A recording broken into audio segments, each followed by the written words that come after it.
Assalamualaikum warahmatullahi wabarakatuh. Perkenalkan, nama saya Vera Febriana, Stambuk A501200074. Baiklah, di sini saya akan menjelaskan materi yang tentang saya pahami, yang berjudul Kode Etik Profesi Konselor dan Guru BK. Tujuan untuk membuat video tersebut itu untuk memenuhi syarat ujian akhir semester. Baik, pengertian kode etik profesi. Yang pertama itu terdapat pengertian etika. Etika berasal dari bahasa Yunani yang berarti karakter, watak, kesusilaan, atau adat. Etika berkaitan juga dengan konsep yang dimiliki oleh individu atau masyarakat untuk menilai apakah tindakan-tindakan yang telah dikerjakan itu salah atau benar, buruk atau baik. Yang kedua, terdapat pengertian profesi. Profesi adalah suatu jabatan atau pekerjaan yang menuntut keahlian dari para petugasnya.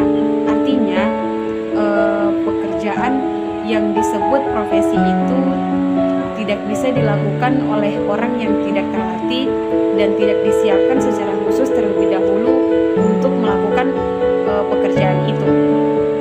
Profesi juga merupakan pekerjaan atau karir yang bersifat pelayanan, bantuan keahlian dengan tingkat ketetapan yang tinggi untuk kebahagiaan pengguna berdasarkan norma-norma yang berlaku.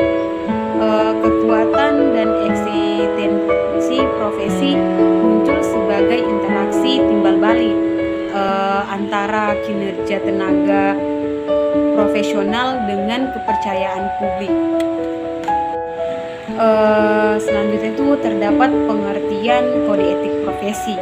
Kode etik adalah seperangkat standar, peraturan, pedoman, dan nilai yang mengarahkan perbuatan atau tindakan dalam suatu perusahaan, profesi, atau organisasi bagi para pekerja atau anggotanya dan interaksi antara para pekerja atau anggota dengan masyarakat. Kode etik profesi adalah norma-norma yang harus diindahkan oleh setiap tenaga profesi dalam menjalankan tugas profesi dan dalam kehidupannya di masyarakat. Norma-norma itu berisi apa yang tidak boleh, apa yang harusnya dilakukan, dan apa yang diharapkan dari tenaga profesi. Pelanggaran terhadap norma-norma tersebut akan mendapat sanksi. Adapun terdapat ciri-ciri profesi. Profesi itu merupakan suatu pekerjaan, tetapi tidak setiap pekerjaan merupakan profesi. Adapun pekerjaan yang bergolong profesi memiliki ciri-ciri. Yang pertama itu profesi adalah pekerjaan yang menuntut keahlian bagi para pelaku, baik keahlian teoritis maupun keahlian dalam praktik.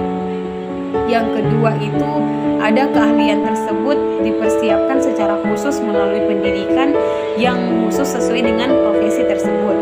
Yang ketiga, terdapat profesi merupakan pekerjaan yang dibutuhkan oleh masyarakat. Yang keempat, tenaga profesional dalam melakukan tugasnya terikat oleh kode etik profesi. Yang terakhir itu, para tenaga profesional tergabung dalam suatu organisasi profesi. Selanjutnya itu terdapat tujuan kode etik. Ada tujuan tertentu kenapa kode etik profesi diterapkan. Tujuannya itu yang pertama, menjunjung tinggi martabat profesi. Yang kedua, melindungi pihak yang menjadi layanan profesi dari perbuatan malpraktik. Yang ketiga, meningkatkan kualitas profesi. Yang keempat, menjaga status profesi. Dan yang terakhir itu, menegakkan ikatan antara tenaga profesional dengan profesi yang disandangnya. Selanjutnya, kode etik profesi konselor. Kode etik bimbingan dan konseling merupakan landasan moral dan pedoman tingkah laku profesional yang dijunjung tinggi, dimalkan, dan diamankan oleh setiap profesional bimbingan dan konseling. Kode etik konselor itu juga merupakan merupakan aturan yang melindungi profesi dari campur tangan pemerintah dan juga mencegah ketidaksepakatan internal dalam suatu profesi, serta melindungi dan juga mencegah para praktisi dari perilaku-perilaku malpraktik. Ada terdapat kode etik profesi konselor, diantaranya itu yang pertama, kualifikasi. Konselor wajib memiliki wawasan pengetahuan, keterampilan, nilai serta sikap, juga berhak memperoleh pengakuan atas profesi ini. Yang kedua, informasi, testing, dan riset. Konselor harus mampu menjaga dan menggunakan informasi mengenai klien dengan baik dan hanya dapat diberikan kepada konselor yang berwenang menggunakan serta menafsirkan hasilnya. Dalam melakukan riset, hindari hal-hal yang dapat merugikan klien.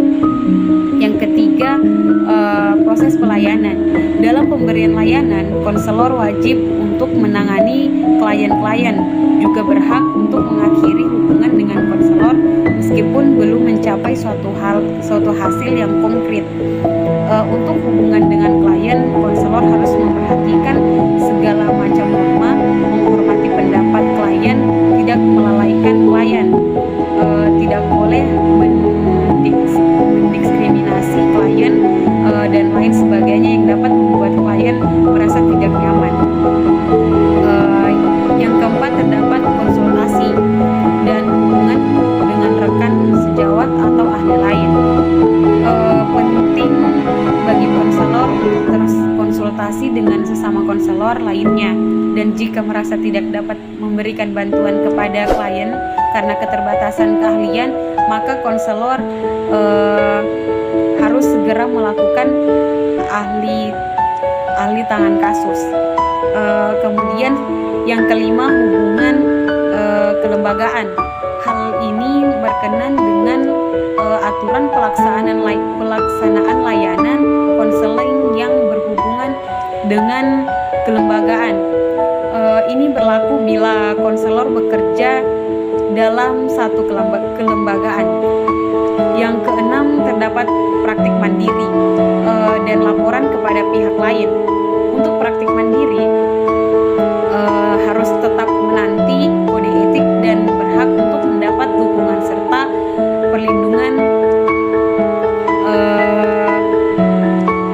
dan harus memperoleh izin terlebih dahulu dari admin konselor untuk bijaksana jika memberi laporan kepada pihak lain.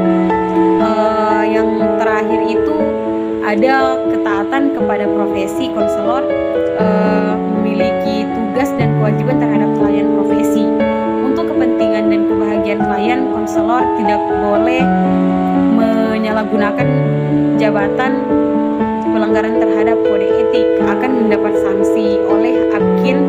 Pelanggaran kode etik juga dapat merugikan profesi.